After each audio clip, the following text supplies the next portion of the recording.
A caregiver has to stay well in order to take care of the person they're taking care of.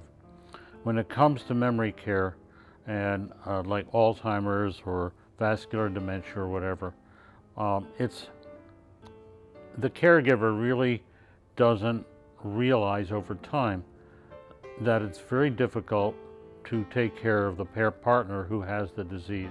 My wife, who has Alzheimer's disease, it was discovered some years ago, and it became more difficult to deal with over time. And it got to the point that our living together was no longer tenable. And so we needed to find a place where we could both be comfortable and where she could get the best care possible. And so our families talked about it, and her son and daughter came over and checked several places here in Montgomery County in the area, and we found that Ingleside was the best possible space for her, and that they wanted her to come here. And I said, well, if she wants to come here, then I want to be near here, if at all possible. And so we worked it out. That's why we came here. Approach to memory care here, it puts in and engages a lot of the newest methodologies for taking care of folks with memory decline or memory issues. Well, she loves art. She used to be an art teacher, and so some of the staff here, knowing that, they provide both the physical tools to do it. You know, they'll have watercolors here, they'll have crayon, pencils, and such, and they'll provide her with the papers for her to draw on, or the pictures for her to color in, etc., etc. And so all these things are available to her here, okay, and she can partake of them either on a programmatic basis or as she wants them. I can actually come and visit my wife regularly, daily if I want to. I can pick her up and take her down to dinner if she is so inclined, or if I am so inclined. And so the combination of the living environments here are such that I have a lot of flexibility for wanting to be with my wife, and a lot of flexibility in her having me nearby. Like Comfort and others up here who are here on a day-to-day basis, is just pick up the phone and give them a call to say, hi, it's Gene Silverman. I want to talk to you about this or that about my wife. And it's easy. I get to talk to them easily. Or if I want to wander over and stick my head in and talk to them, it's easy. And because I can walk from my apartment over to here in about 4 minutes or 5 minutes at the most. And so accessibility is easy for me here. I get a good night's sleep. I'm able to do the things that I need to do, that I want to do, to make my life easier and more enriched. It makes it easier for me to be with my wife, because I know at the end of the time that I'm with her, and I can spend 15 minutes, or I can spend an hour and 15 minutes, or I take her out for a couple of hours, I know that I'm able to, after it's over, I can take care of myself. Okay. So it's beneficial not only for her, but for me as a caregiver.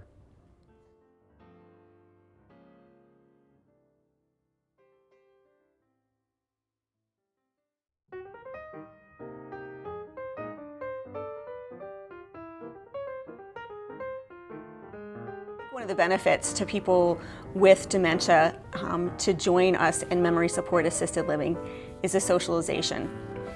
Probably one of the biggest things that we need as people, and I think we've all learned that during COVID, that we need it even more than we thought we did, or maybe didn't know that we did. And that socialization piece is just so hard to recreate. People like to be at home, and home is a wonderful place, and there's, sometimes that's the right place for somebody. More often than not, I really find that people actually sort of bloom when they come and are with people that are like them. That's one of the things I think that, you can't sort of recreate. We all naturally gravitate to people that are like us in our life stage, in our career, in our interests, and people with dementia are no different. And so being with their peers who are kind of in the same boat, I've often said that people walk in and they kind of look around and they go, these people they're forgetting some things, they don't have it all together. And they don't put words to that exactly, but there's a sense of safety and just a grounding that takes place when they're with people that are like them. And in the same respect for families, we have the knowledge and the support to, first of all, love and take care of their family well, but then also to love and support them as well too, because it's a team effort, and it's challenging and it's painful and it's emotional, but that's where we come in to kind of bridge that gap and hopefully get everybody to the best place that they can be. We're a life plan community and we're nonprofits. MSAL, or Memory Support Assisted Living, is not for everybody and not for forever, but it really meets a special niche. But then there's also opportunities with our nursing home as well as other assisted living areas that might meet the continuum of needs that you would have. Outside of that, that's sort of the big picture, but what makes it really special is, I would say, is the people. We have a dedicated team that has been incredibly efficient and helpful and strong. We have unique programming because, again, we're a part of a life plan community, so we can utilize the events that we have in independent living, which sometimes are fancy big concerts or other events that we can join in. There are things that we do with our other healthcare communities so that people are integrated with each other. Additionally, we've got consistent staff that are here each day to help meet the programming needs of our residents. Of course, everybody pitches in, but we do have kind of one person that is designated for these areas. And one of the great things, which is not common from what I have experienced anyway, is that we have 2 certified licensed music therapists on our team, which blows me away and is fabulous. And they are delightful. They're so skilled. They love what they do. They've got great talents. One of them does this amazing drum circle. They do a chime choir with all of the different neighborhoods. They play the piano, they play the guitar, they sing, they integrate music and rhythm, which is so important because people with dementia lose a lot of their language skill, but one of the things that remains is their music and their rhythmic skills. And so the more we can tap into that, the better their quality of life. So it's amazing to me that we have not only one, we have 2 people on our team that are dedicated to doing that. One of the things that we'll have programming throughout the day. So we'll have different opportunities for our residents to join a club of some kind, do a craft, do a puzzle, have a musical activity with one of our music therapists, to a trivia game or some sort of cognitive skill. So we really want to offer choice and have a flow in a routine through the day. But ultimately, our residents get to make the choices of what they want to do. But my goal is always to make people feel safe, that they're in an environment where they're accepted. If they say something that doesn't make sense or they say something wrong, that they're not going to be scolded or judged, that this is just a place of acceptance and love. And really the same is true for our families, because they're going through a difficult time too. And sometimes, in their stress and in their frustration, sometimes they just need a little extra hug or a pat on the back and saying, what you're doing great. And it's okay that your mom lives here now, and we're gonna help her, and we're gonna help you too.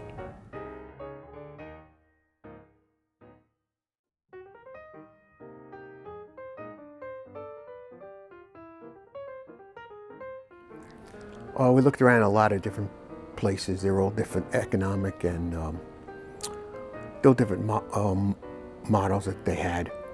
This one seemed to be the most economically advisable. It was nonprofit.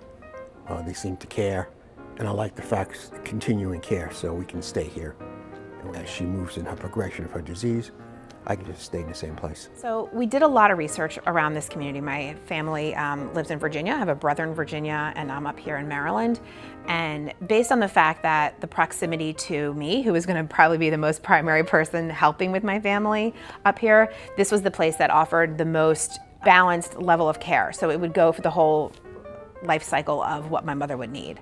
So my dad is able to stay here while my mom's in memory care, so we're all together. So we chose it because it just felt like the right place and comfortable.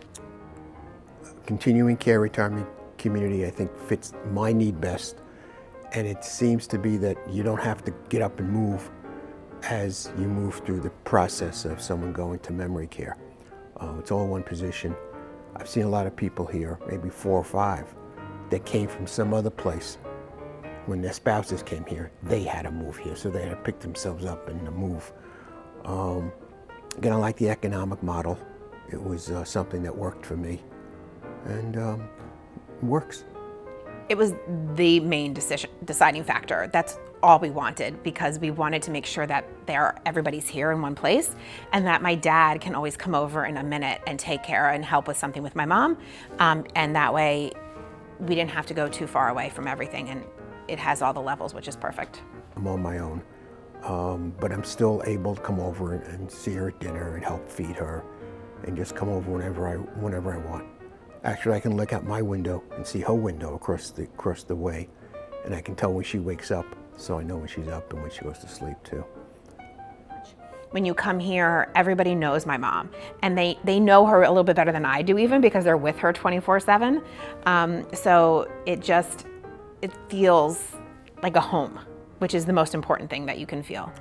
Walk around, talk to the staff, say hello to the cleaning woman, see how she reacts.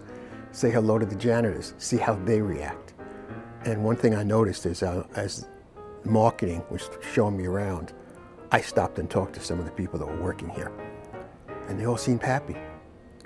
And if they're happy, you know they're going to treat my wife well. The staff here has just been wonderful in the memory care. They've been so friendly and kind. No, music is a significant part of people with dementia. It's how they connect still to things. And so the fact that they can put a song on and she start dancing and enjoy herself and have that big bright smile again is the most important thing. And that's what brings the joy into our day, to know that she still has that. She loves music, especially from the 60s and 70s. And they played the music that she likes, and they actually danced with her, which made her smile. I still work, so it's made it much easier for me to work. I had meetings down in Norfolk last week. I was able to just go down without worrying about Bonnie. I'm going to Orlando for a convention in a couple of weeks for a whole week. And I'm able to do those without having to worry about who's going to take care of Bonnie. And my daughter has it a lot easier now too, because, you know, the daughter's the one that gets the brunt of it. So before my mom went into memory care, she was having somebody from an agency coming like for 8 hours a day. And it was a lot. I was leaving work constantly to help take care of her. My dad would have to go to work, so I'd have to take off to take care of my mom. She'd come visit me. And so it actually has given me the freedom to know that she's in really good hands and loved by everybody, to actually work for the day and not worry about what's going on.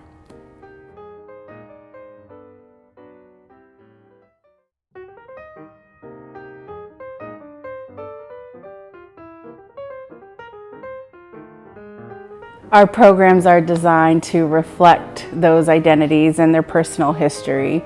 We have group meetings every month with the residents to discuss what their preferences are. Just because they once liked to knit doesn't mean that they still like to do that. So keeping in mind who they were and who they are and fostering their passion is really what we're all about. What's so great about Ingleside at King Farm is we have inclusivity. We use the greater community to provide volunteering services. So not only do our residents have the opportunity to feel purposeful and be with like-minded individuals, but they also give us the opportunity to get to know who they are. Our programs are designed to foster autonomy, to empower each resident to live their best quality of life, feel engaged, seek opportunities to continue growing. So we have a wonderful fitness specialist who comes on the neighborhood 5 days a week to offer seated fitness, seated yoga. We have vendors that come on site to provide weekend programming, whether you're interested in laughing yoga or you're interested in music and movement through music therapy. Our Chords of Wellness program is a music therapy program that we've developed with our residents in mind. We have 2 board certified music therapists who are licensed and practicing on site. They offer great opportunities for music therapy sessions, individualized sessions, and I think what's so wonderful about that is they have had the opportunity to get to know each person. It's inclusive, it's encouraging, and we're just here to support you through the journey. So, you know, with Life Enrichment, everyone can be part of that experience, but the programs, the recreational therapeutic programs that are behind that and that support the resident, that's really what we strive for. We like to say that everyone's part of Life Enrichment because we can all provide meaningful interactions and we're all part of their journey.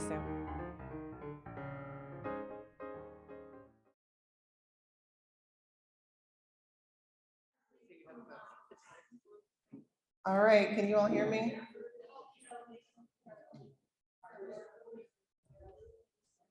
Okay, this is fun. This is our first hybrid event, so I'm wearing 2 mics.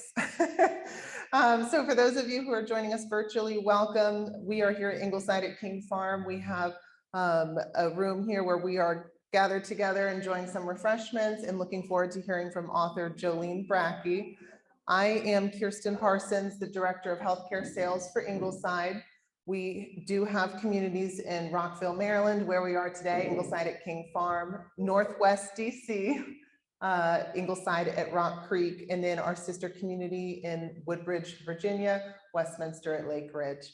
So I am pleased to welcome author Jolene Brackey to share with us today about creating moments of joy with our loved ones as we walk on this journey with them with their dementia diagnosis. Jolene, I'm going to pass it over to you.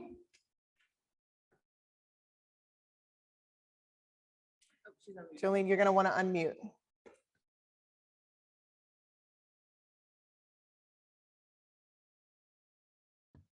Now I'm okay. Thanks. So as you can see, I'm not quite in the year 2022 on the Zoom thing. This is all new to me as well. So we're going to give it my best shot. Give you a little background about myself. I started as an activity person, so I absolutely agree with the videos that they were showing. Music is everything. Being socially engaged is everything. When people are busy, they're less likely to have agitation and the day just moves a whole lot slower. So that was the beginning of my career as well. I've been speaking though to audiences for 25 years. Yeah, no, I didn't start when I was 16, even though I look like it. Thanks. But when I was working, people would say to me, you know, they go, "What do you do?" And I go, "You know, I care for people with Alzheimer's." And they would always go, "Oh, that's such a horrible disease." And I'd be thinking to myself, yeah, but I'd kind of rather hang out with them than you. Because from my experience, hanging out with people with dementia, they can be super funny, very honest. So if they say something to you, you might want to consider it. And you got to fly by the seat of your pants. And that's where I thrive, I think. So I'm going to try to focus on the positive side of Alzheimer's instead of the negative side. A side note, presently, I am living in Iowa with my parents on their farm. You are definitely in the city. I am definitely on the farm trying to caregive for my parents. So that's going to come into play quite a bit into the presentation because there's a lot of reality that is also very difficult. So basically, we're going to begin to understand people with Alzheimer's. Understand that they lose their short-term memory. One of the biggest things. How do we know they lose their short-term memory? Repeat the same question over and over and over again, correct? Or if you said to them, "What'd you have for breakfast?" They would say, "I don't know, I didn't get any." So in other words, they don't remember what they did an hour ago. Or if you say to them, "Oh, the family reunion you had this weekend, did you have a good time?" They would probably say, where's my family? I've not seen my family in months, even if they just saw their family last night. So we know that they lose their short-term memory, but the positive side of this disease is they retain long-term memories. So instead of saying, what did you have for breakfast? We could say, I know how you like bacon and eggs. They can remember they like bacon and eggs, long-term memory, but they don't know what they ate for breakfast. Instead of saying, you had a great time this weekend with your family, you could say, I met your son the other day. Super smart.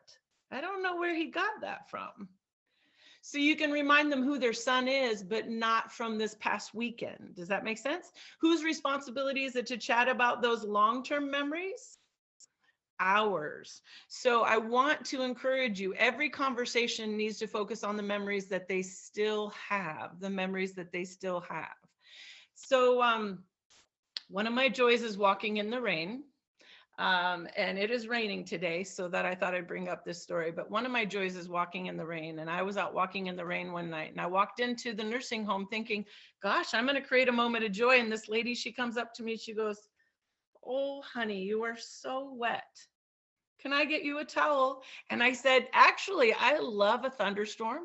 I love the rain. I'm a really good swimmer. I love the water. She goes, oh, I'm a good swimmer. I'm like, you are? She goes, uh-huh. She goes, when I was 8 years old, there were 2 kids in the river and they didn't look like they were going to make it. So I jumped in, grabbed the girl by the hair and told that little guy, he better hang on. And I swam and I was like, wow. She goes, yeah, I couldn't touch the bottom, but I saved their lives. And she goes, and I didn't swim for 2 years after that. Tell me, how many times do you think I heard that story in the 15 minutes we were chatting?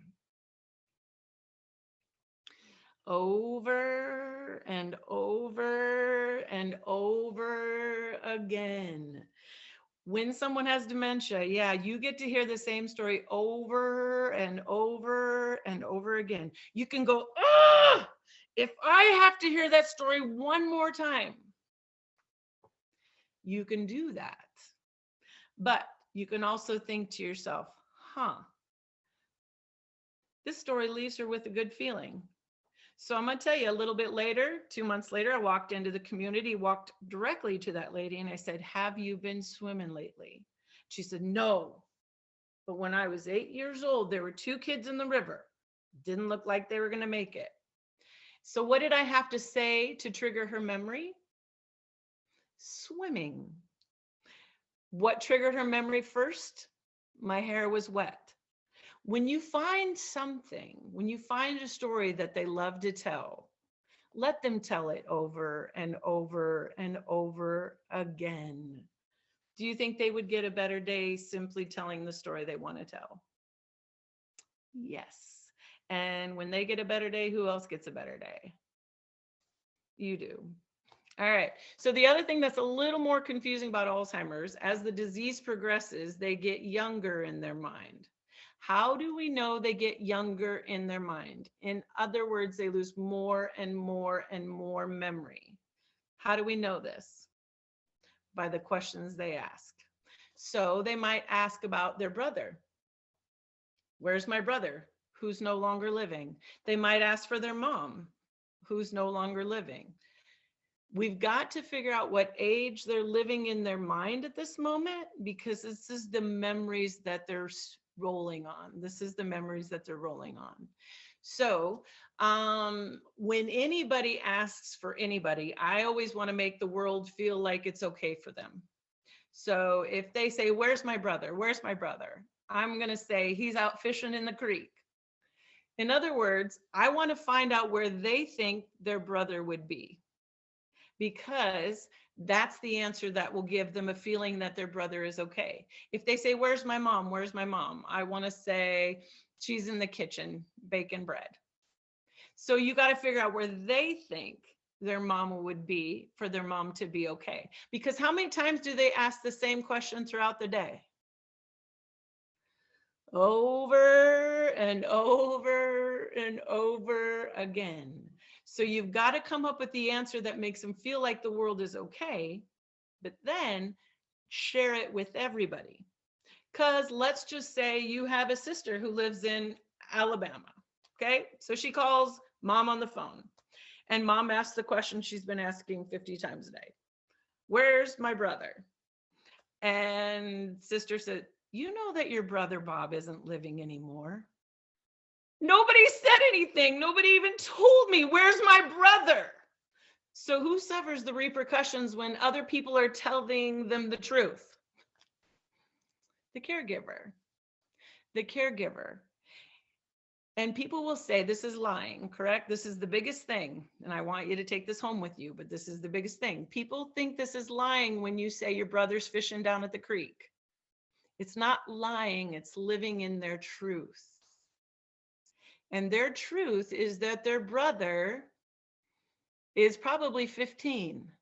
And in their truth, since they get younger in their mind, they probably think they're about 20, right? Or 19, whatever the case may be. The whole point is when they ask me the question, I got to consider it's real for them. But if you want to, go ahead, correct them, give it your best shot. Good luck. Because here's the deal. When you correct them, do they change and go, oh yeah, that's right, my brother's no longer living, and they never ask you for him again? No, they keep asking the same question, correct? Here's another question. How does it make them feel when you tell them the person that they're looking for is no longer living? Feel anxious, upset, scared, alone, nobody said anything, you're lying. So how do they feel? How do they function? Feeling anxious, upset, alone, scared. They can't. They can't function feeling that way. If they can't function, who suffers the repercussions? Caregivers. Caregivers. So here's the deal. When you find an answer that makes them feel better, you better tell everybody. And if that answer is martini on the rocks, we just got to get them a martini glass. My point is, it doesn't matter what the answer is. If it makes them feel better, it's our responsibility, because when they feel better, everybody's day is better. All right? Okay. So live in their truth. Live in their truth. If they're looking for their mom, how old do you believe they are in their mind at this moment? Young, right? Childhood age. If they're looking for their husband, but when he walks in to visit, they're thinking, ew, I'll be nice to him for about 10 minutes, then he's got to go. How old are they in their mind at this moment? 20s. And they're looking for their young, handsome beau, not that old guy, correct? And if they're looking for their kids, but when their kids come in and visit, this is what kids do, especially when kids are not recognized. Kids will do this. They'll go, Mom, you know who I am. Tell me my name. What's my name? You know who I am. Tell me my name. When you ask them those questions, you're setting them up to what? Fail. When you ask them what they had for breakfast, you're setting them up to what? Fail. When you ask them what they did this weekend, you're setting them up to what? Fail. It's our responsibility to simply give them their memories back. So with my parents, when my mom doesn't recognize me anymore, I'm going to get a picture of myself when I was in second grade, and I was damn cute in second grade. So I'm going to get a picture of myself when I'm in second grade. I'm going to go up to my mama and I'm going to bend down. Tell me why I might bend down with my mama. Because then I become little. And then I'm going to say, oh my goodness, Jolene was such a tom girl. She was quite the athlete too. She could hit that ball. I'm going to give my mom's memory back about me. I'm not going to go up to her and say, who's this cute little kid? Because when you test them, you set them up to what? Fail.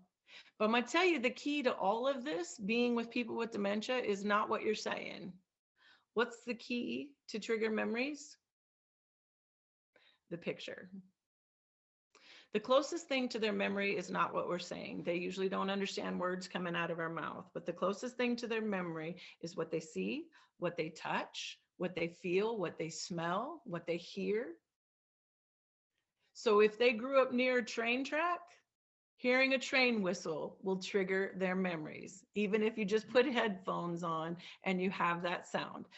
Again, when my mama gets there and I have to move her into a community, I'm going to have headphones with crickets and frogs and pelicans and ducks and geese, because she doesn't like the geese because they're too noisy. But my mom lives for birds. That's her whole life. We have a marsh. She comes out and she visits me and just talks about all these ducks that are out there. And she has a name for every duck. I don't know them all yet. But my point is, this is what brings her joy. So when she gets there, I'm also going to bring the bird book, because bringing the bird book, I'm going to say, I saw this bird the other day. It had must have been like a gray breast, and then this line that went around the back of its neck, but it was about this big. And I'm going to describe this bird, and I can tell you, even if my mom has dementia, she's going to tell me that it's a mourning dove. If you describe any bird to my mama, even if you give her the sound, she knows what bird it is. They do not lose what they're really good at. But if my mama said it was a chickadee dee dee dee dee, I'd be like, no way. That's what I thought it was. In other words, whatever answer she gives me is the right one. Here's the other hard part that you're all going to have to deal with. And I'm working on it myself with my own parents.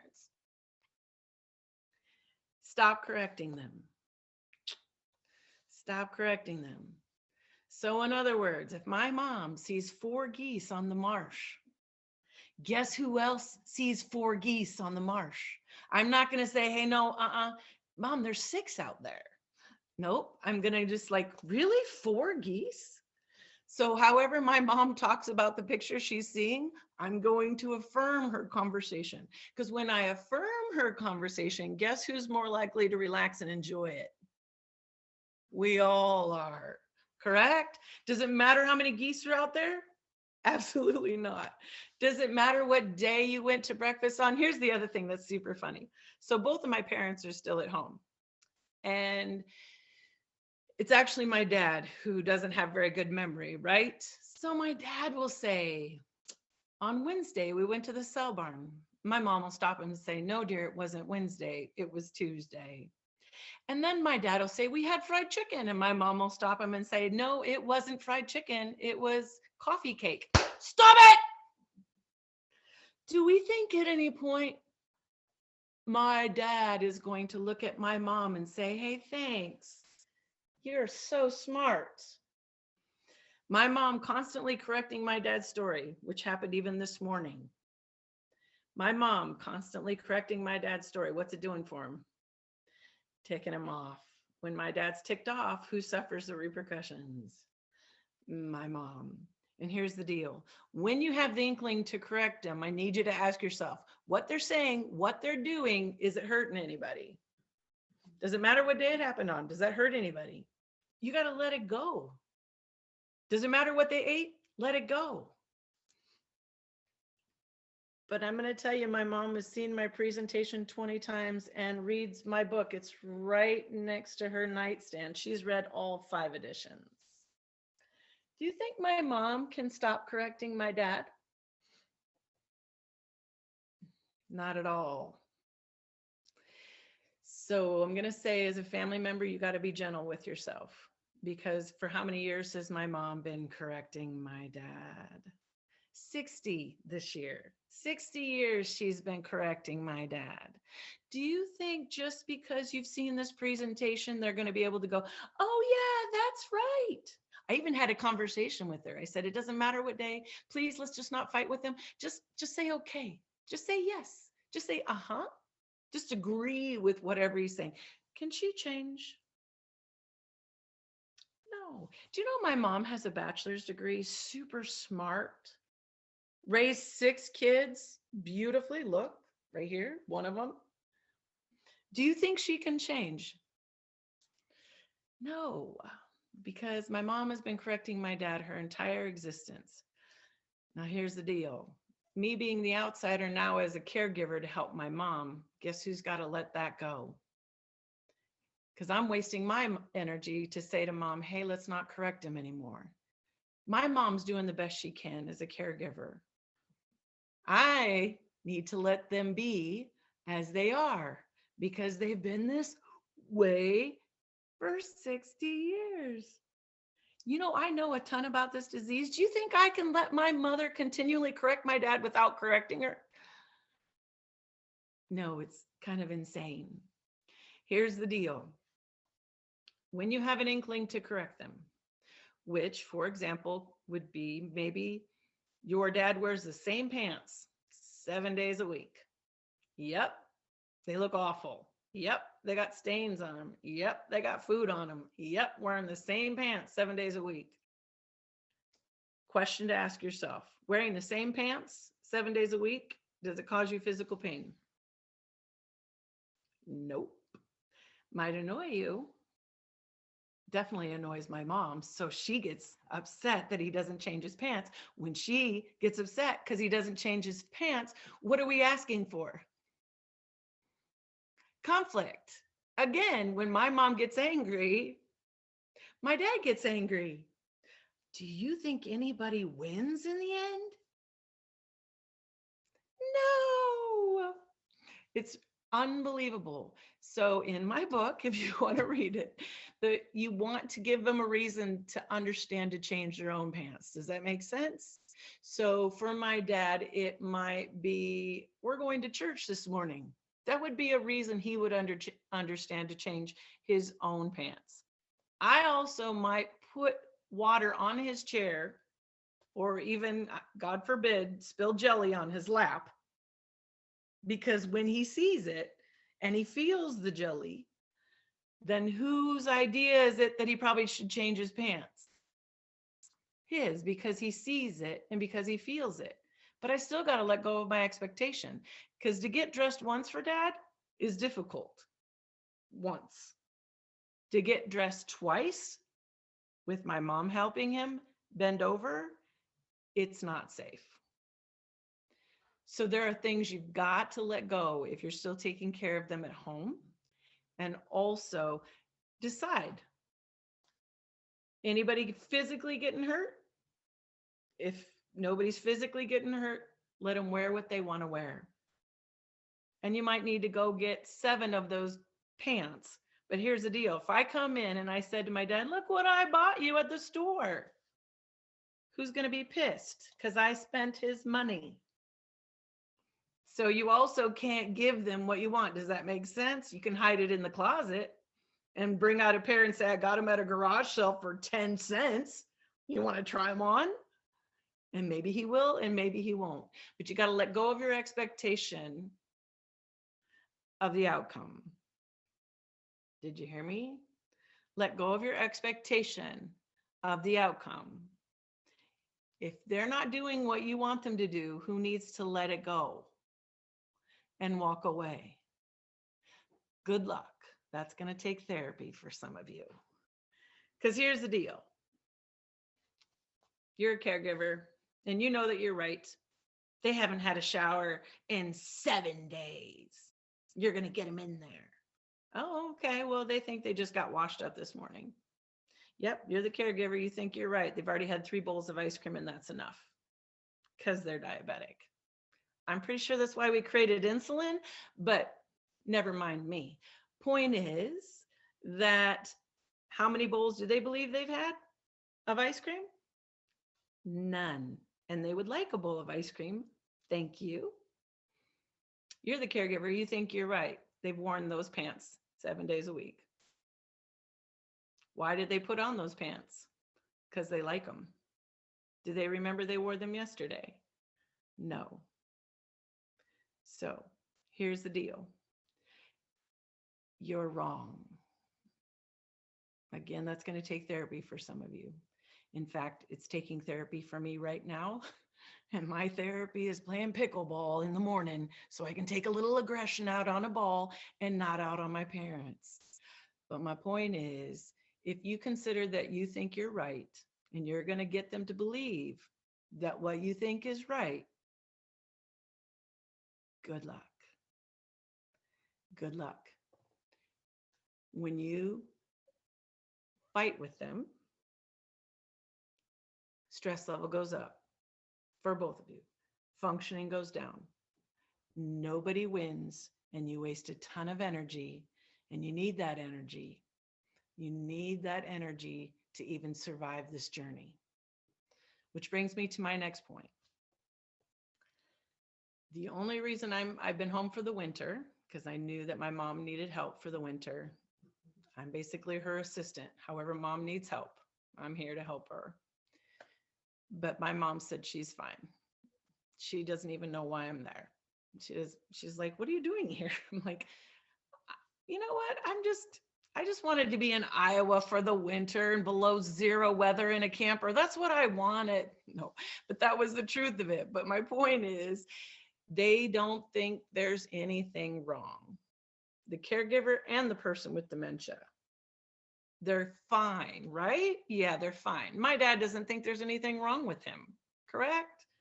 People with Alzheimer's don't think there's anything wrong with them. They think they're perfectly fine, and you're crazy. Here's the deal.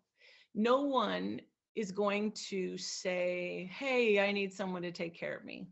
Will you stay for the winter? In fact, my mom would never say, hey, it's time for someone else to take care of dad. She'll never say that. And my dad will never say, hey, it's time for someone else to take care of me. So here's the thing. When I came back home, my role is to observe what's happening right now. I'm not intervening. I'm not trying to help out. All I'm doing is observing what's happening right now.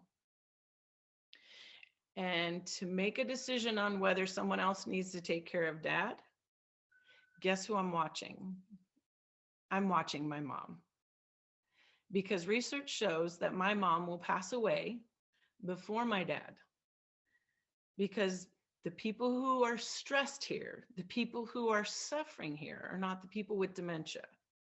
In fact, my dad's actually gotten better now that I'm home, feeding them, making sure they take their medications, and staying hydrated.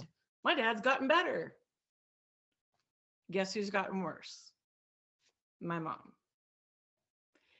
And as much as I know this, and I know this to be true, my concern is my mom's well-being. And so that's when you make decisions, is you ask yourself, how's the caregiver doing? You watch the caregiver, how are they doing? And I'm not going to wait for permission either, because I also know from my book, which is hilarious, everything I wrote in here actually came true. I get to live it. It's great. But point is, yeah, I can't wait for my mom to give me permission, because if I wait, and I've watched families over the last 25 years do this, if I wait and I wait and I wait and I wait, guess what's going to happen? Something catastrophic, something trauma. And my mom's going to end up in the hospital, and I'll have to move my dad really quickly into a nursing home or into assisted living. And I haven't even prepared. You've got to prepare. You've got to prepare. You do not want to lose two people to this disease. I don't want to lose my mom, because my mom was so vivacious. My mom was the healthy one in the relationship, and I'm not willing to lose her. So I'm here to help my mom, and I'm also here to observe, when is it time? But isn't it great? Don't you have like family who live in other states who like call you on the phone? I have 5 siblings who do that. Yeah, they call me on the phone. They say they had a lovely conversation with mom. She's fine. Everything is fine. So it must just be fine. And guess what? They just think she should come down to Arizona next week. Isn't that great? How do you think that makes me feel when nobody really gets it? And they all have a different opinion about how this should be done. And they tell me what happened, on the internet, what medication they could be taking. And they say, everybody has a different opinion. They should move in assisted living. They should stay at home. They should, whatever. Guess what? The only person who holds the truth is the one who's there. The one who's giving the care is the only one who holds the truth and who makes the decisions. I'm not asking your permission. I am simply asking for your support. Yes, I need therapy. But my point here is, it's really, and I remember hearing caregivers over the years tearful, right? They're crying and they're upset and they're angry and they just like, I remember one lady, she was so angry. She goes, my brother's coming next week and he thinks mom's fine. You know what? I hope she poops. And I'm like, you tell him. Because isn't it interesting how everyone else thinks it's not that big of a deal? You just say, you know what? Next week, my daughter's getting married. Why don't you come up for a week? Give you a week. I actually went back home for a month. I just got back. I went back to Montana to see my kids for a month. And my two oldest siblings had to take care of the parents while I was gone. Huh. Guess who found out it wasn't fine? Huh. Guess where the stress level went for everybody involved? Guess who said, you know what? I got to work next week. Do you think you can handle it? Yeah, I can handle it. But there's also a place that I want to be honest with you, that if my health goes down, guess who's going to have to be honest with me? Yeah, because here's the deal. My dad, he loves women. So guess where he might actually be really good? In a community with women caregivers. 6 of them. Can you imagine? He's going to have a heyday. My dad is so nice to complete strangers and to women, especially waitresses, anybody who's helping him. My dad's just amazing and looks great, acts great, flirts, no problem. He's great. But how mean do you think he is to my mom and I? We're not going to go there today. Point is, he's not nice. And so I keep reminding mom, whenever you're ready, I know he's going to be great. He loves being around women, waitresses. He's going to think that's just heyday. Yeah, sure, he's going to be mad sometimes, but he's not going to be mad at my mom. And my mom can be a wife again instead of a caregiver. And that's what I hope. And if they can't make that decision, at some point, I'm going to need to make that decision and be honest about what I see. Because I will say again, I don't want my mom's health to decline. It's gone pretty quick because of the stress that she's had. So anyway, as a caregiver, I hope you have people around you who are being honest, because you won't know. You think you're fine. It's one caregiver, he said it well to me. He goes, my kids said I was a lobster. He goes, Dad, you're being a lobster. Guess what? If we put you in the water, you'd think it would be great. You would be like, oh my gosh, so nice. I love being in the water. And that water's getting hot, Dad. Guess what? You still think you're great. And you're not. And that's the one that made him make the decision to move his wife into a community, because he couldn't see that the toll was being taken on him. So please, I hope you have someone around you who is honest with you, and notice how the caregiver health is in this process, because they're the ones who are suffering here. All right. And then if you are the caregiver, you got to take the word no out of your vocabulary. Literally take the word no out of your vocabulary. When my mom says, I want to go to a party tomorrow, 3 hours away from the house, because it's my brother's birthday party, guess who's saying yes? I'm saying yes in the moment. But I'm not going to make that decision until tomorrow, when the party is actually happening. And to drive 3 hours with both my parents, I've already said no in my brain, lined up someone to be with Dad, because there's no way he can handle that trip. And then we'll see how my mom's heart rate. and well-being is in the morning, and we'll make that decision on that day. You cannot make plans to go to Arizona. You cannot make plans to go to the birthday party this weekend, but it's so cute. Your family members want them there. Gosh, that's adorable, isn't it? Your family members want them there. They should be there. Who suffers the repercussions? Let's just say I take them both to that 3 hours away drive, 3 hours back drive, our birthday party. How do you think they're going to be at the end of the day tomorrow night when I get home, when we all get home? How do you think they're going to be in the next week, the entire week, because of one birthday party? Who's going to suffer the repercussions? Gosh, but it was fun that they were there.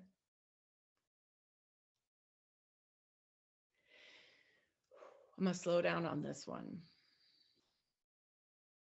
Recognize, and this is in my book, recognize that people with dementia and Alzheimer's have had thoughts, right? And they've had these thoughts for a lifetime and they think them 1,000 times, correct?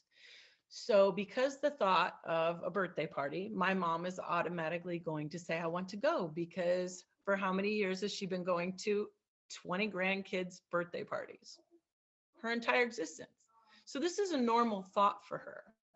And for how many years have they been going to Arizona? So of course they're going to say, I want to go to Arizona. These are normal thoughts for them, thoughts that they've had over and over and over again. But guess what? It's a thought.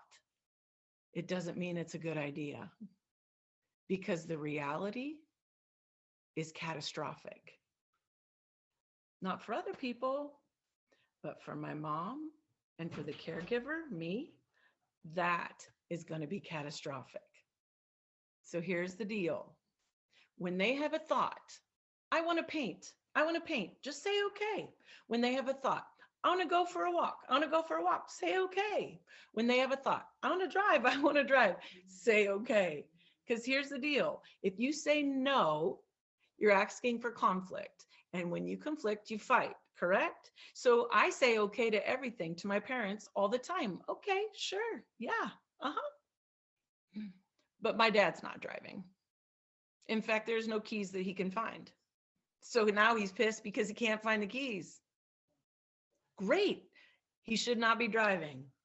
He can't drive. But if my mom confronted him and said, you can't drive, who's he mad at? My mom, which I can't have either. So here's the deal. The keys are always hidden. The only one who holds the keys is me. And I say, okay, I don't know where the keys are, but okay. I'm also going to give you a little funny story. He got very angry. We were driving and he got very angry with me because he wanted to drive. And I said, okay. So he got out of the car. Guess who got to walk home? My dad. He always threatened us as a kid, well, I'm going to make you walk home. And I'm thinking, oh, I'm going to make you walk home. And here's the deal. Everybody thinks that's a little brash.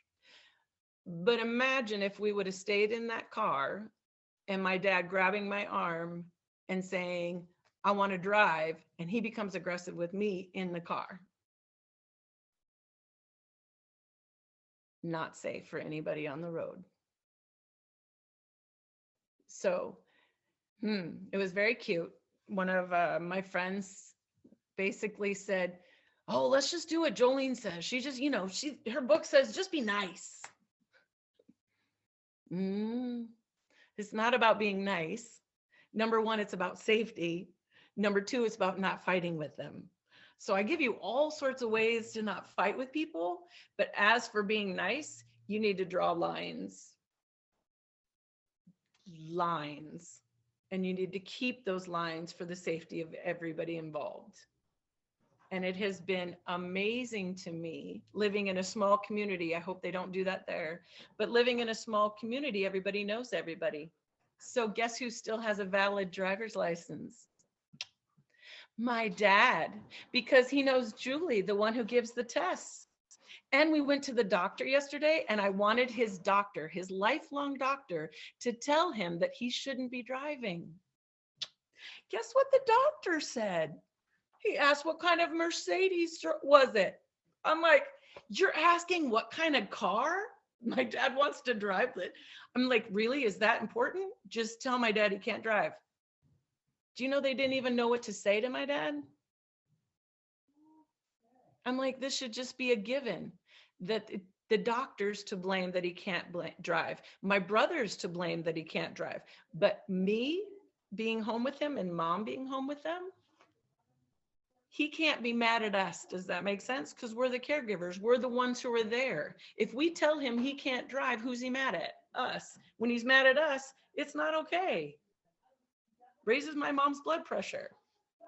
So please, if you're a man, because obviously we have no authority with my dad, it's very difficult when men have Alzheimer's. Very difficult when men have Alzheimer's because nobody has authority, correct? Men think they're right. And I always say, savor the moment, guys, because when our generation gets there, it ain't going to be that way. But I have no authority with my dad. My mom has no authority with my dad. Only if a police officer showed up, only some other man he respected showed up, or the doctor said it, or the banker said it. Does that make sense? If my dad's mad, we're spending his money and he doesn't think we have enough money. If I say to my dad, you have enough money, it's okay. He's going to be like, who are you? Correct?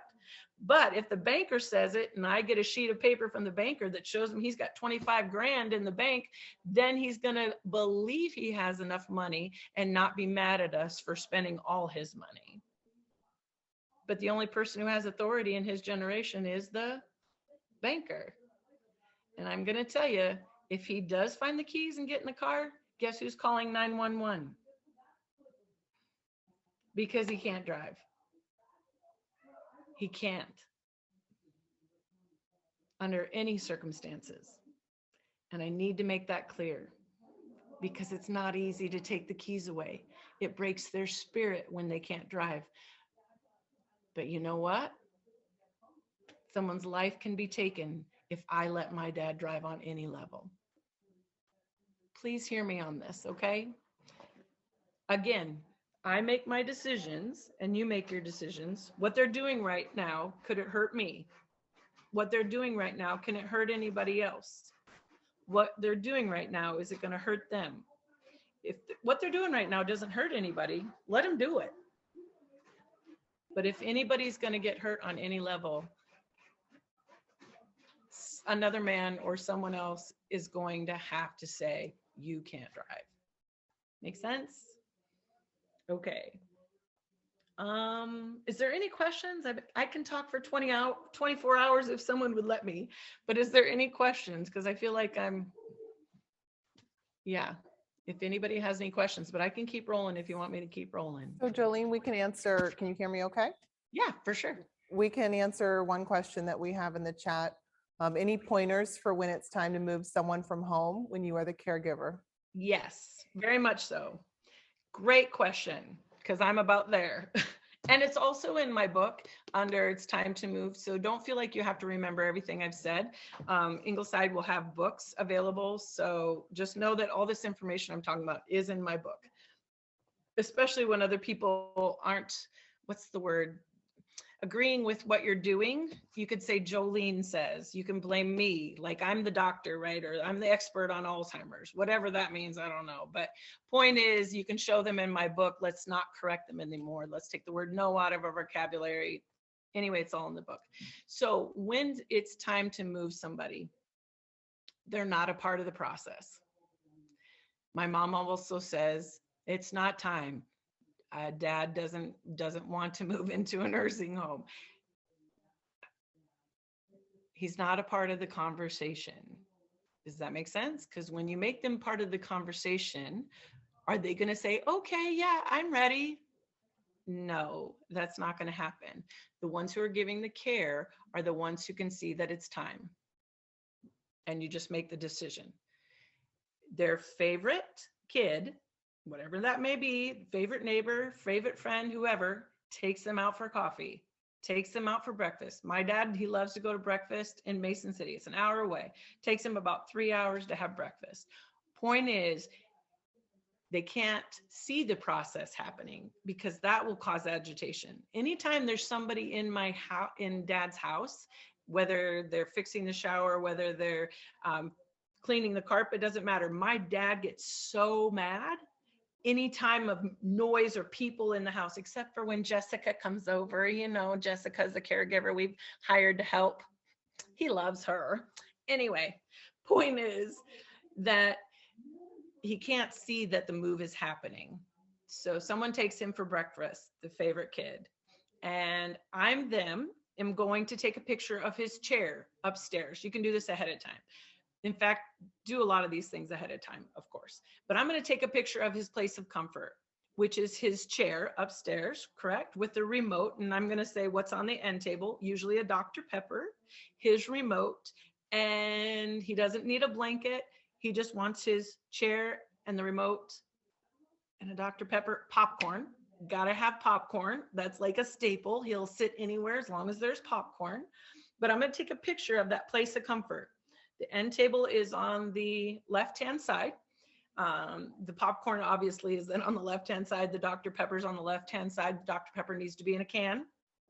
Doesn't like it in a glass. So the Dr. Pepper's in a can. So the family members are responsible to supply those little Dr. Pepper cans so he can have those anytime he wants to.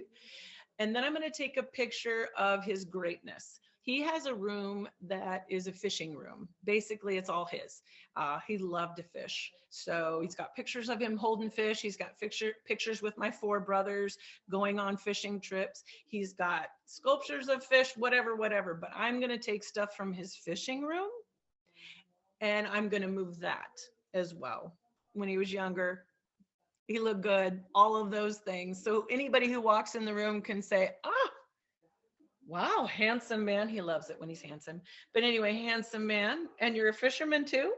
So whether they know my dad or not, I'm taking his fishing stuff so they have something to talk about. Does that make sense? Because then they can talk about walleye, they can talk about catching northerns, they can talk about their favorite lake in Minnesota, et cetera, et cetera. But you want to give something the caregivers can connect to. And so I call it their greatness. That's also a chapter in the book. But what is their greatness? What are they really good at? I'm going to pick that up. And then the third thing that I'm going to pick up is my bed, my dad's bed, and everything around it. In other words, my dad has to have 3 blankets. My mom just wants a sheet with her toes hanging out, but my dad wants socks. My dad wants 3 blankets. He's always cold and you want to tuck him in. He literally likes to be tucked in. I'm not doing that. But anyway, point is that he can be tucked in and the end table is on the right-hand side. He gets out of bed on the right-hand side. He's always been on the right-hand side because let's just say you just move him. Let's just say you move them and you don't write any of this information down. And so when you move them, you actually go buy a new chair because it'll look good with a new chair. Because yeah, the one he's been sitting in for 30 years looks not so good and doesn't smell so good either. So you just go buy him a new chair and then you put the end table on the right-hand side instead of the left-hand side.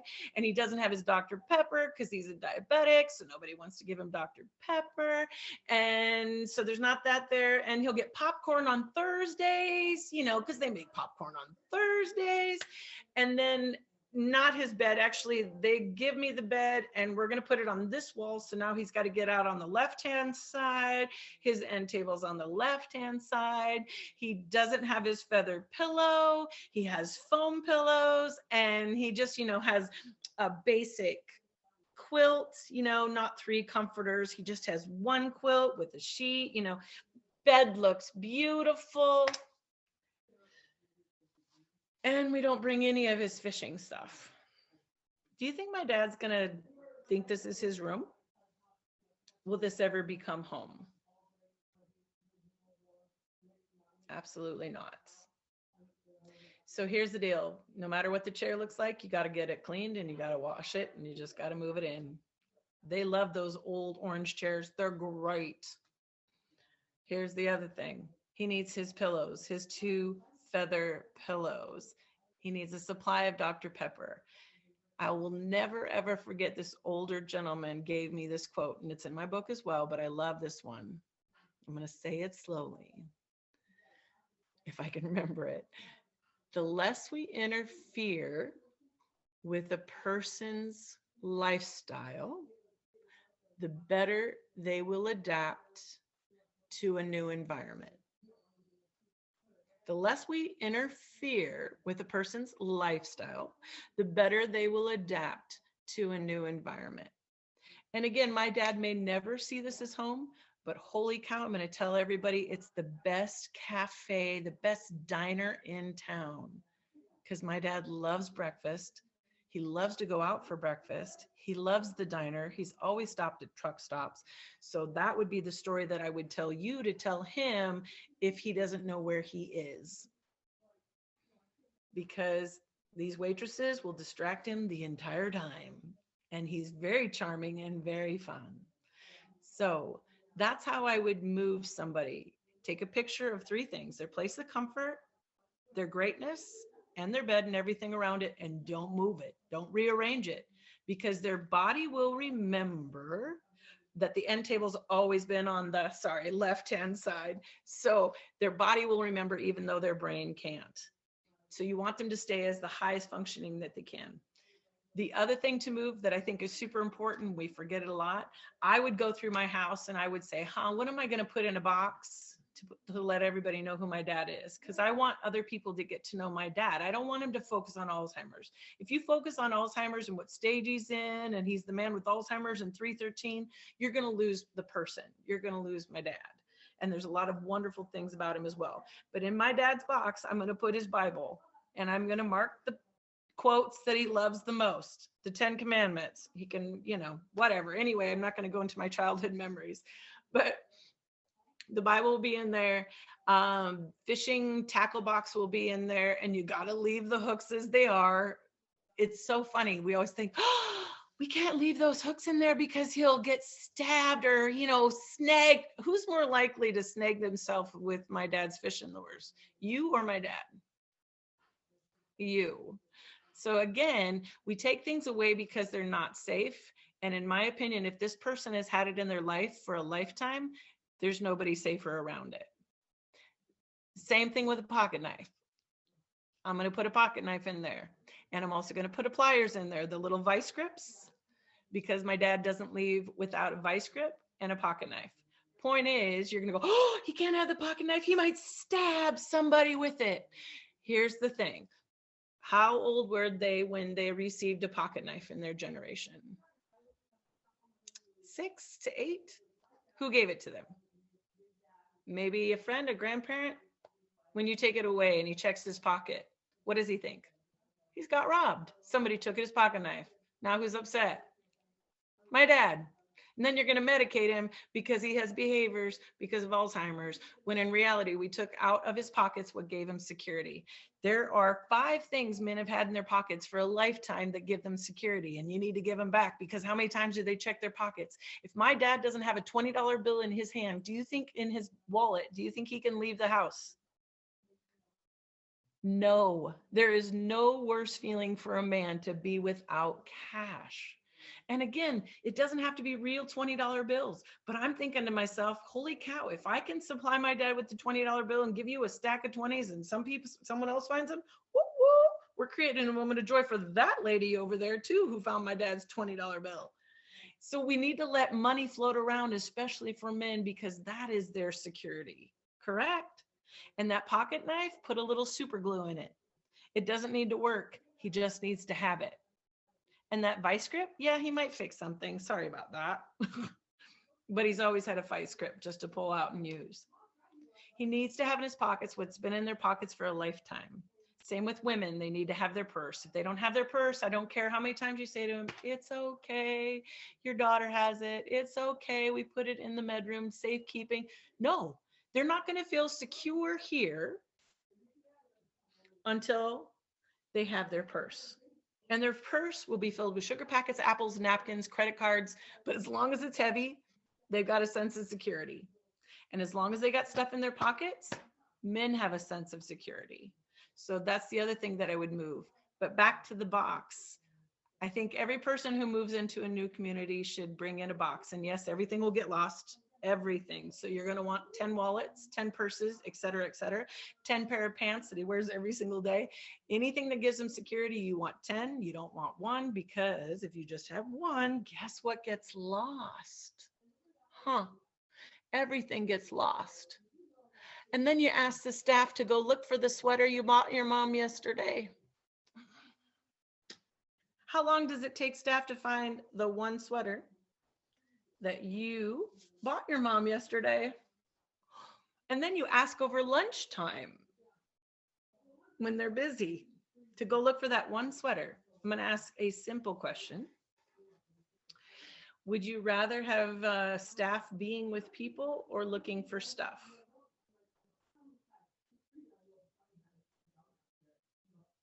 Yeah, you'd rather have them be with the person that you love.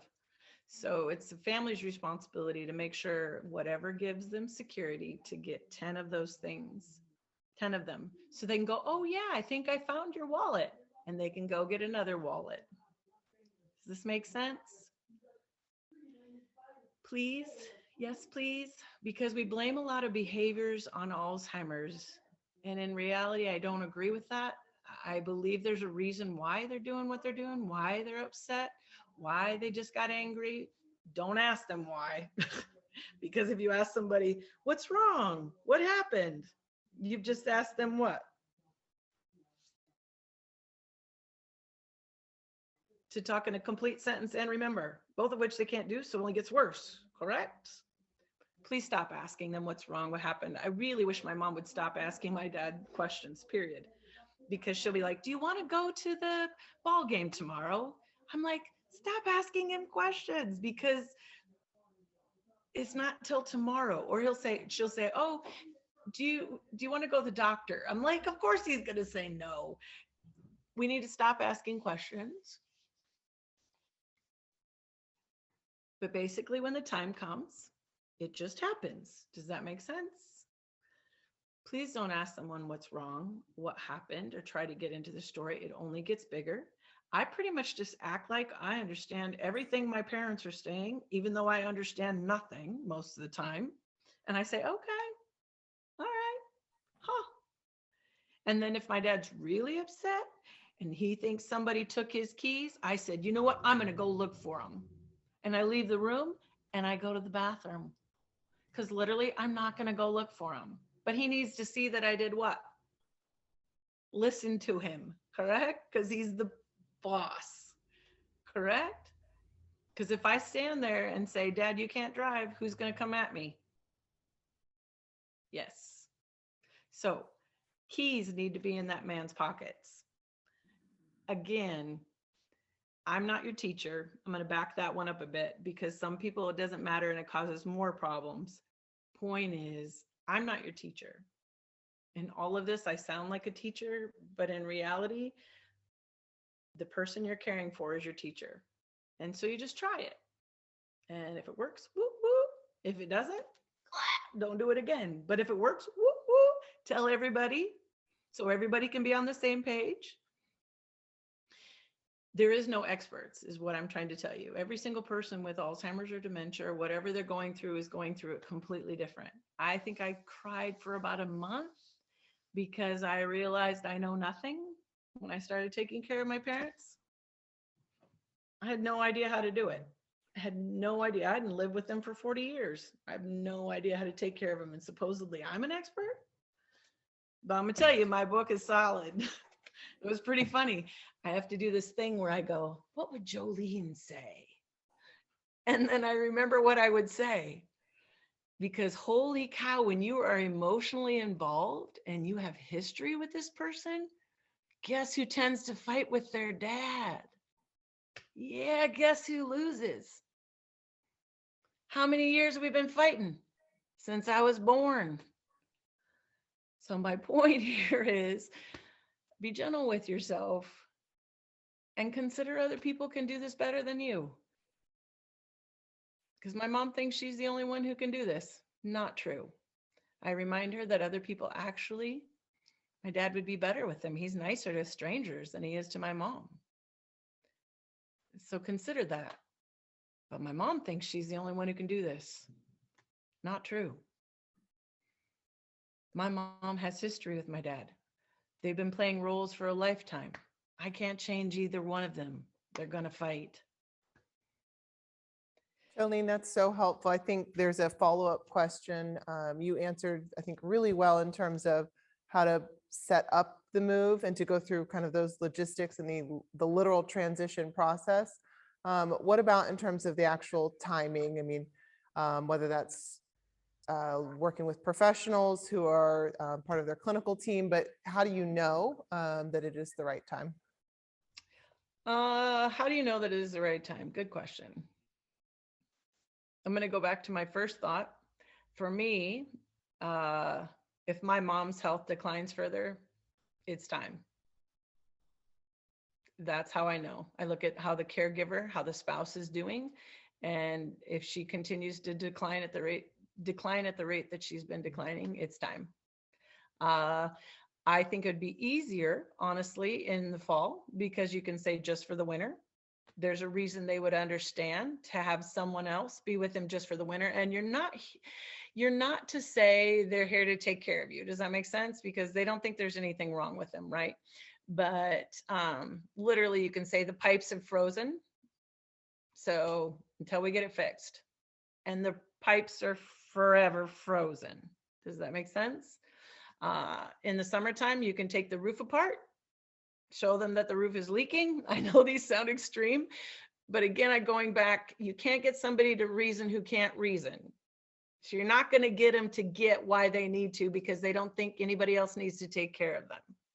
So you can't even come over and say, hey, I'm here to take care of you, because they're absolutely offended. Correct?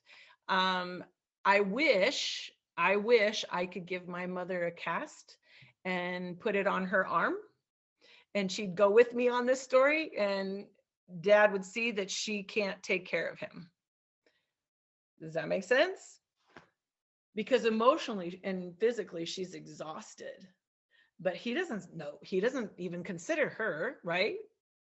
But if she put a cast on her arm, or a neck brace, or came out in a wheelchair, Dad wouldn't buck so much for someone else to take care of him. So what would be a reason they would understand? And it definitely isn't logic. Our logic. You need someone else to take care of you. That's not going to work. It's not going to work.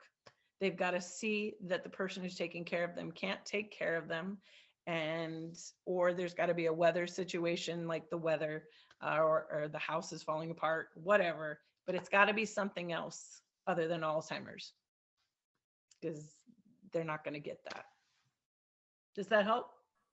I think that is really helpful, Jolene. We talk about that as a care team. What is the narrative that the family and the medical professionals and our team here at Ingleside, when we're helping them move, what is the narrative that we're all on the same page about? Yes. So if you're okay, I can open it up to questions both in the chat and here in our audience. Yep. I want to talk about narrative for a minute, though. Sure. Since you said that, and then you can definitely take questions. So when I share answers with my siblings, I put them in quotes. Does that make sense? We say it exactly like this, so everybody understands. So yesterday I sent the text out that Dr. Carlson said, you can't drive. Does that make sense? So even though he wouldn't directly say it, it made me so mad. But basically, if I want everybody to be on the same page, I put it in quotes, so nobody's hesitating. Nobody's even whatever. Because here's the deal. If you hesitate, if you flutter, if you like, I don't really know or whatever, then they don't really know and they don't feel secure about that. So whatever your answer is, it's in quotes and you let everybody know. And then you got to give them a reason they would understand. And that's where you come up with the answer. What's a reason they would understand? Doesn't matter what you understand. Doesn't matter what your mother understands. What's the reason the person that you're moving would understand that it's just for a couple weeks? And then a couple weeks ends up to be 2 years. They can live in a place for 2 years and think it's been 1 day. Does that make sense? Your whole goal is basically, let's go in here and have coffee. So you're just going in to have coffee. Or let's go in here. Jolene's in here. Does that make sense? And I'll be in there. But basically, we're moving him in, but we're not talking about that. But I'm going to be in the building. So mom has a reason that he can go in the building. Jolene's in here. We're going to have some coffee. And then Sometimes it can be really easy. It's weird, but sometimes it can be really easy. A lady that I was helping, she was so nervous, so nervous. But her husband literally waved. She said goodbye, and he said goodbye. And it was no big deal. Does that make sense?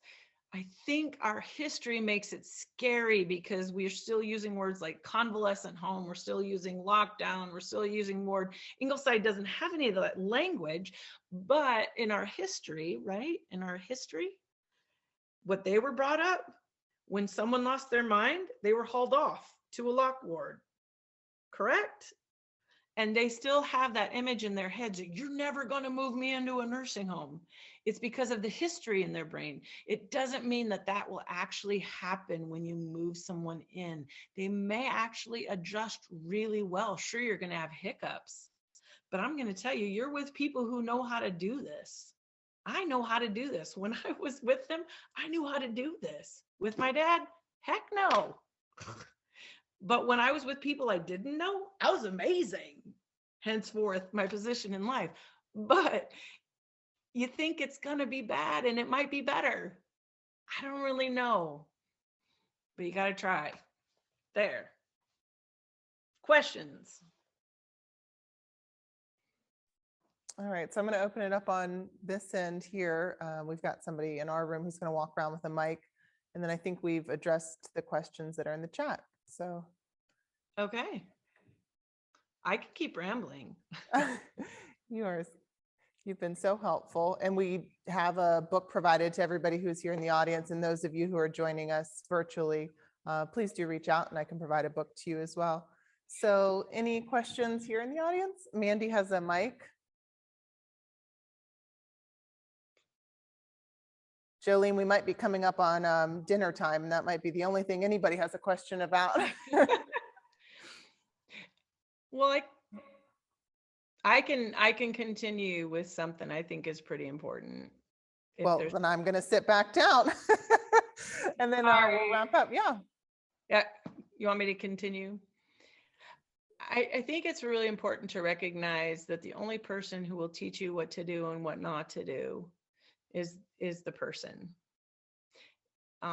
We think the professionals have all the answers. We think that I might have the answers. And I'm telling you, every single person is completely different how they go through this disease. And so literally you can't play out in your head, that won't work because, or they're not ready for that yet because, and we like to do this thing in our head, answer our questions in our own head. And I'm an avid believer, you have to try it. You have to try something, because so often when people get done hearing me present, they're like, oh, that won't work because, or no, it's too soon for that, or I don't think because you can't do. You have to try it. You have to try it, and they will teach you whether or not that works or not. Yeah, I just don't want to be your teacher today. So don't think that what I said is true or not true. It may or may not work for you, but you have to try something, because as the old adage goes, if you always do what you always done, you're always going to get what you always got. And if you are battling this person, you got to let somebody else be the caregiver. Yeah, I think to sum that up, we have all heard that if you've met one person with Alzheimer's, you've met one person. So we can't do, blanket care for every single individual. We do have one question here in the audience. So I'm going to repeat it if you don't hear it, Jolene. Yeah, I don't know if this question is really relevant to your discussion, but it's interesting the way people look at Alzheimer's. I read in the Washington Post today that people who take naps and long naps are more likely to get Alzheimer's. No! I thought it was a little screwy, but absolutely 100% disagree. Okay, so let me make sure I heard you correctly. People who take naps, long naps, are more likely to get Alzheimer's. Older people, and the longer naps that they take, the more likely they are to get Alzheimer's. I 100% disagree. I'm going to have an opinion. Naps lately. No, I 100% disagree and don't perceive that to be true on any level. Here's the deal. What happens with naps is why you function higher in the morning is because you've gotten your rest, hopefully the night before. But if you watch your brain, you don't have to watch your brain. But when I take naps, it cools off. Your brain cools off and it needs not to think. In other words, my sister kept asking my mom questions. I'm like, and her blood pressure just kept going up and up and up, right? Because she can't answer these questions the way my sister thinks she should. I said, let's be done. Be done. Let's not ask questions today of mom. Let's not ask questions. Let's just let her rest today. It was Easter 2 days ago. Let her rest. Her high blood pressure went from 188 to today was 139 because I said, we're not asking mom any more questions and we're going to let her rest. So I disagree with that. When my dad's sleeping, I'm like, woo, woo, because he's way better after he takes a nap. I wish that would be the number one thing he would do when he gets angry. Go take a nap, go check out. Because after he wakes up from that nap, he is way better. He's way higher functioning. So I'm not sure the premise on that. I also don't agree with this whole stimulating the brain in different ways. I think you can stimulate the brain in ways that's familiar. So to talk about birds or crossword puzzles to my mom is super familiar and it stimulates her brain in ways that are familiar. But when you get into the Alzheimer's, to learn new things, for my mom to learn a new phone or to get new information or to learn new things, it just short snaps her, correct? I feel like my mom has dementia when you're trying to get her to be stimulated, that whole brain thing, and do she thinks she's supposed to do Sudokus instead of crossword puzzles because some newspaper said that helps you. I'm like, oh my gosh, seriously, just keep doing your crossword puzzles. Yes. We have another question, Jolene. That's funny. Sorry. Yes, sorry, you can hear me? Yes. You may have really answered this question with your prior comments about how you need to let the Alzheimer's patient be your teacher, but would you verify that, for example, if you're dealing with some specific subtypes of dementia like Lewy body and some of the other subtypes, for example, would you say your advice or your comments on that are relevant more or less regardless of what form of Alzheimer's or other form of dementia they might have? So I think you're fishing for something specific for me to say, but basically I'm going to say, in my opinion, I actually don't, let me say this. When I work with people with dementia, I actually don't know what their diagnosis is because I just do what I do and I just kind of follow their lead. So again, I don't think it's, and this is just Jolene's opinion, I'm basically just trying things, and if it sets them off, I don't do it again, and if it calms them down, I tell everybody. So I just try things, and if it sets them off, I don't do it again, and if it calms them down, I tell everybody. So I think it can be about as simple and as clear as that. So let's say somebody's an alcoholic and they have alcohol dementia, right? So their things are going to be different, whatever the case may be. But I know that if I put apple juice in his favorite whiskey bottle and we shoot together, he's going to like me. So I'm going to supply him and I'm going to be on his team. So my bigger umbrella to all of this is how can they feel like I'm on their team?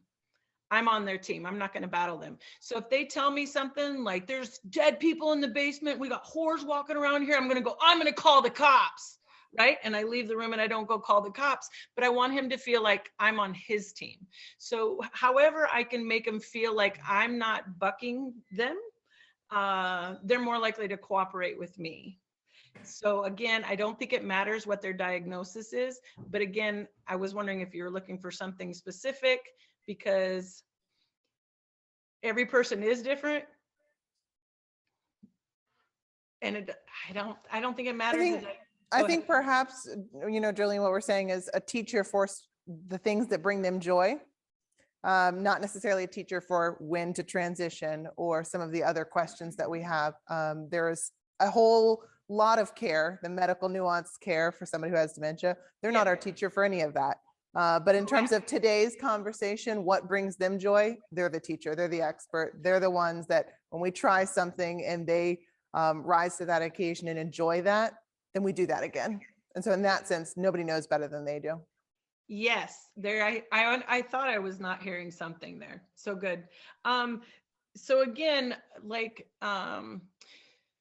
things that I think about would be that bring them joy. Playing balloon bat, right? And just batting the ball back and forth with a balloon. And people are going, that's not appropriate or whatever. It doesn't matter. They love it. Coloring in a coloring book. And people go, that's not age appropriate. And I go, it doesn't matter. It works. Holding a baby doll. That's not age appropriate. There's so many things in our brain that we think are not okay. And this isn't my teacher. It basically is if I give them something and they enjoy it, I'm whoa, yes. And so she is correct. I'm not talking about a medical thing at all because I'm talking about the social model, not a medical model. Does that answer? Okay. We have another question. Thank you, Jolene. I enjoyed your presentation. Your story about your parents resonates with me very well in the reverse. It's our mother who's having difficulty and the father who's the caregiver. Very, very independent, retired professional. He's the good soldier who takes really good care. Now, and I think I know the answer to your question, but I might ask a little bit of just a suggestion about a strategy with this, and it has to do with the driving. Our mother has to do with what? The driving. Has to do with driving. Okay. Now, it was our mother who we stopped having her drive a couple years ago, so that was it was an issue, but it's no longer an issue at this point. She just now pretty much accepts that. But it's now, he's the one who's in the position of caring for her. We're actually wanting to limit his driving more from a physical issue. It's not a cognitive one. So do you have any suggestions about that and approaching that? It's not just taking away the keys from him. I don't know if that's the wise move to do. We have been actually kind of gradually pulling in the leash, so to speak, and limiting his driving. So I don't know if you have any thoughts about that. So there's too many circumstances that might be into play. So has he always lived in that area? Has he always lived there, wherever that is? The answer is yes. They've been in their same home for 56 years. Yeah. And is it rural? Is it like not busy traffic? No, it's pretty quiet. It's a suburban area, and it's moderately busy. And his driving is pretty much localized to just a few places for the most part. We do not let him drive on the freeway, and really limit nearly no night driving to speak of. So we've actually been pulling that leash in. Yeah. So I would say, like, if they go to the same place, like go to church and go to the grocery store, right? Two things that are important to people: go to church and go to the grocery store. And we go with them, and it looks very. But again, you're creating boundaries, right? Because you're saying not on the freeway, not anywhere else, but to the church and the grocery store. So again, is he going to understand that? Because so many people. Yeah. I think the only decision, on occasion, he would like to try to go rogue a little bit. So he will on occasion he will sneak on the freeway occasionally and say, oh, this is fine. And we may not know about it at this point. So that's the one issue that we are running into in this. And so I didn't know if you had any thought strategy. Sure, taking the keys away. Yeah. So you don't sell the car and you don't take the keys, but you make sure that he can't find the keys unless you're aware of what's happening.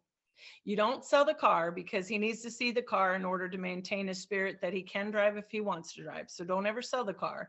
You can dismantle the car so it doesn't run, right? And of something of that sort. So he believes that he can still drive, but not right this moment. I'm going to say just directly to you, if he's sneaking and getting on the freeway, a friend of mine 2 years ago got hit directly on going down the wrong way. It was an older man, and the older man died, and he had 2 years of recovery and will never really recover. It's not okay to be on freeway, period, in my opinion. But again, I'm not with him. I don't know your circumstances. When safety is an issue, it's so funny. I'll give you one. When I told my aunt that I was like, Dad can't drive, and she's like, oh, you're so mean. And I was like, what do you mean? Like, she mocked me. She mocked me because she's like, you're so mean. And I'm like, and I knew right then when she said I was so mean, I'm like, I'm not mean. I'm not being mean. I am considering everybody's safety. And so it was interesting how it just flipped a switch for me. Like, oh yeah, this is something I've got to do, and I've got to be the bad guy about it. It was interesting. Do you catch that I just did that? Because I knew that I had to be the bad guy about it, and I'm not being mean. I'm considering everybody's safety. So again, I'm gonna get my dad a golf cart because he still wants to drive. So I still want to maintain that independence, and he can be in a golf cart. But holy cow, I am not gonna let him hit somebody. I'm not gonna take the chance. And yeah, I'm mean. So if it gets to that place, you need to have somebody say it who's not the main caregiver. Great, thank you very much. Yeah, I hope that was helpful. I hope we were on the same page because I didn't hear everything.